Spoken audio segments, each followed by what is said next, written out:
#ask Dr. John Watson type చేసి మీ questions అడగండి, తప్పకుండా రిప్లై చేస్తాను. శరత్ బాబు, హెయిర్ ట్రాన్స్ప్లాంటేషన్ ఎప్పుడు చేపించినా మనం గుర్తుపెట్టుకోవాల్సిన పాయింట్ ఏంటి అంటే మనం హెల్దీగా ఉండాలి. మనం హెల్దీగా ఉంటేనే మనం ట్రాన్స్ప్లాంట్ చేయించుకున్న హెయిర్ కాస్త ప్రాపర్గా డెన్స్గా గ్రో అవుతాయి. ఎప్పుడైతే మీరు హెల్దీగా లేరో హెయిర్ ట్రాన్స్ప్లాంటేషన్ అనే ఆప్షన్ మీరు ఆలోచించకుండా ఉండడమే మంచిది. ప్రత్యేకించి ఎవరికైతే హిమోగ్లోబిన్ తక్కువ ఉంది అంటే వాళ్ళు ఐరన్ రిచ్ ఫుడ్స్ తినడంతో పాటు హిమోగ్లోబిన్ ఇంప్రూవ్ చేయడానికి ప్రత్యేకమైన మెడికేషన్స్ వాడవలసి ఉంటుంది.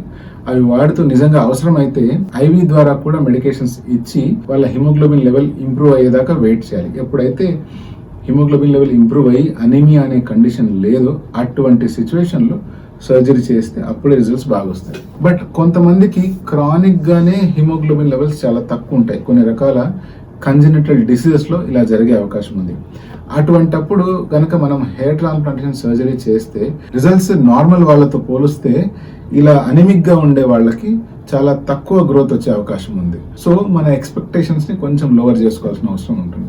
బట్ అదర్వైజ్ ఎప్పుడైనా కూడా హెయిర్ ట్రాన్స్ప్లాంటేషన్ సర్జరీ చేయించుకోవాలి అంటే హీమోగ్లోబిన్ లెవెల్స్ కానీ మిగతా హెల్త్ పారామీటర్స్ కానీ నార్మల్గా ఉంటే జుట్టు ఒత్తుగా బాగా గ్రో అవుతుంది.